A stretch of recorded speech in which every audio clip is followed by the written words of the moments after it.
Flashback. Hello everyone, আসসালামু আলাইকুম। নতুন আরও একটা ভিডিও নিয়ে চলে এসেছি।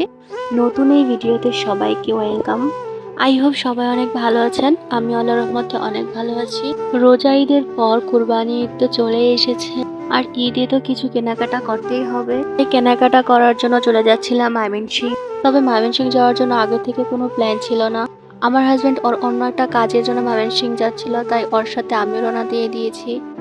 আর এদিকে সে সিএনজির মাঝখানে বসে সিএনজিতে এমনভাবে ধরে রেখেছে, মনে হচ্ছে যেন সে সিএনজি থেকে পড়ে যাবে। কথাটা আমি এমনি মজা করে বললাম, সে এমনিতে ধরেছিল। আর এদিকে বাতাস আমার হিজাব উড়িয়ে নিয়ে চলে যাচ্ছিল। গাড়িতে উঠলে এমনই হয়, হিজাব ঠিক থাকে না। বাতাসের জন্য তো আমি হিজাব ঠিকভাবে রাখতেই পারি না। আস্তে আস্তে অনেকটা পথেই চলে এসেছি। তো রাস্তা দেখতে দেখতে আমরা সমগঞ্জের রেল লাইনের কাছে চলে এসেছি। এখানে আসতে একটা কৃষ্ণচূড়া গাছ চোখে পড়লো। আগে এই কৃষ্ণচূড়া ফুলের কলি দিয়ে হাতে নখ লাগাতাম। এখনো যদি আমি হাতের কাছে কলি পাই তাহলে আমি এখনো হাতে নখ লাগাই। রেল লাইনের কাছে আসতেই রেল ক্রসিং দিয়ে দিয়েছে, কারণ এখনই ট্রেন আসবে। আমরা ট্রেন আসার অপেক্ষা করছিলাম।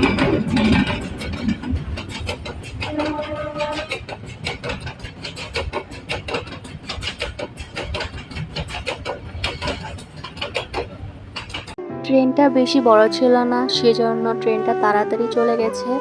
রেল ক্রসিংটাও খুব তাড়াতাড়ি ছেড়ে দিয়েছে। রেল ক্রসিং এর ক্রসিংটাকে আমি ছোটবেলায় কোচিং বলতাম। রেল লাইন পার হয়ে আমরা চায়না মোড়ে চলে এসেছি।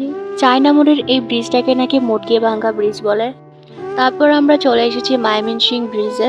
তো আমরা এখন ব্রিজের সিএনজি স্টেশনে চলে এসেছি। এখন আমরা এখানে নেমে যাব।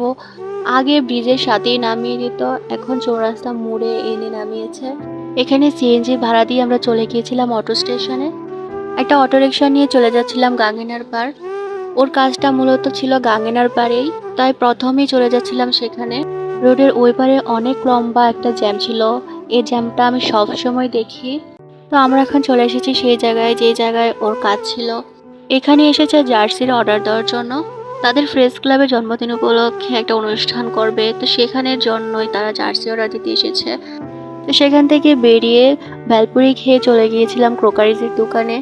আমার হাজব্যান্ডের ফ্রেন্ড ওনার বউয়ের জন্য একটা রোবট রাইস কুকার কিনবে, তো সেই জন্য এখানে চলে এসেছিলাম। তো কয়েকটা ক্রোকারিজের দোকান ঘোরার পর এখানে এসে পাওয়া গেছে রোবট রাইস কুকার। এখানে আসার পরই আমার চোখে পিচ্চি গ্লাসটা পড়লো। তো এখানে অনেক সুন্দর সুন্দর জিনিস ছিল, সবগুলো আমি ঘুরে ঘুরে আর ধরে ধরে দেখছিলাম। আর ওকে বলছিলাম এখান থেকে পরে কিছু জিনিস নিয়ে যাব। তারপর চলে গিয়েছিলাম আমি যে কাজ করতে এসেছি সেই কাজে। আমাদের কেনাকাটা করাও শেষ। সামনে দুই বিবাহিত পুরুষ হেঁটে যাচ্ছে। একজনের হাতে তার বউয়ের জামা, আরেকজনের হাতে তার বউয়ের রোবট রাইস কুকার।